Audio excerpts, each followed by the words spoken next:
نماز کس نماز کا ثواب سب سے زیادہ ہے جی؟ ثواب سب سے زیادہ نماز جماعت مسجد میں، ٹھیک ہے نا؟ آج تو مسجد بنوا کے چھوڑنی ہے نا آپ لوگوں سے مسجد میں نماز کا ثواب سب سے زیادہ ہے. جتنے زیادہ نمازی ہوں گے اتنا زیادہ ہے. لیکن پھر مسجدوں میں بھی بہت فرق ہے. مسجد کوفہ کی اپنی بات ہے، ٹھیک ہے نا، مسجد الحرام، مسجد نبوی، یہ مساجد کے بھی اپنا اپنا مقام ہے. مسجد میں نماز اور جماعت کے ساتھ نماز کا ثواب بہت زیادہ ہے.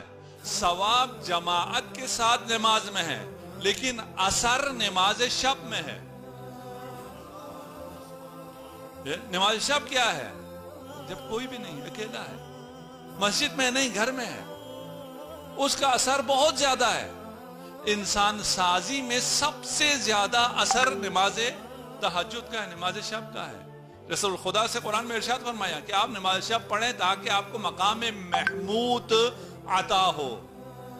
مقام محمود یعنی مقام شفاعت، اس کائنات کا سب سے بڑا مقام، جہاں وہ خود نجات حاصل کر سکا ہے اور وہ ہزاروں اربوں لوگوں کو نجات دینے کا اہل ہو گیا. شفاعت دینے کا مقام، وہ مقام محمود کہاں سے ملتا ہے؟ نماز شب سے ملتا ہے.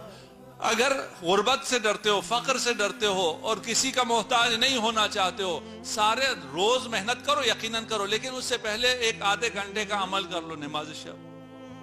معصوم کا ارشاد ہے کبھی غریب نہیں ہوگا، کبھی محتاج نہیں ہوگا. یہ نماز شب اتنا زیادہ، اس کے اثرات زیادہ کیوں ہیں؟ دیکھیں اثرات اور ہوتے ہیں، ثواب اور ہوتا ہے، ٹھیک ہے نا. نماز جماعت کا ثواب ہے، آپ کو آخرت میں ثواب ملے گا.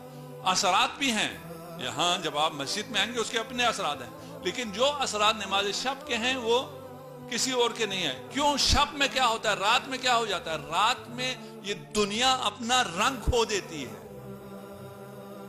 یہ جو دنیا کی رنگینی ہے، رات جب ہو جاتی ہے تو یہ سارے رنگ ختم ہو جاتے ہیں. آپ کو پتہ چلتا ہے اچھا یہ سب تو دھوکا تھا، ان کا اپنا تو کوئی رنگ تھا ہی نہیں، تو ان کے پیچھے کیا جانا ہے.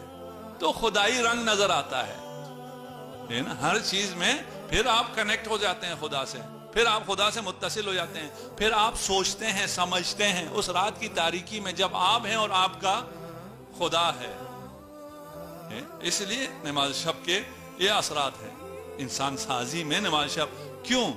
اس لیے کہ تفکر، اس لیے کہ تعقل، اس لیے کہ سوچے سمجھے. جو ذکر کر رہا ہے، استغفار نماز شب میں جو سب بہت اہم ہے، نماز شب کے دوران بھی ہے، نماز شب کے بعد بھی ہے. وہ آداب آپ پڑھ لیجئے، آج کل تو انٹرنیٹ پہ بہت آسان ہے.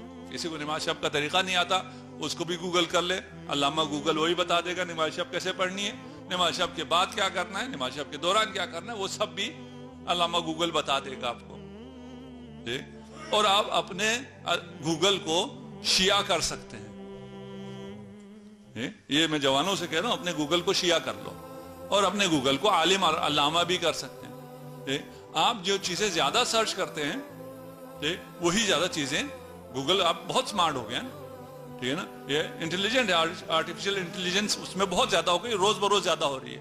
ٹھیک، ابھی میں سرچ کر رہا تھا، مجھے حدیث چاہیے تھی، میں نے 2 کلمے لکھے، وہ 2 کلمے کسی چیز کے بھی ہو سکتے تھے، اور عربی میں تو بہت گوگل بھرا پڑا ہوا ہے، لیکن میری سرچ میں سب سے پہلے حدیث آتی ہے نا.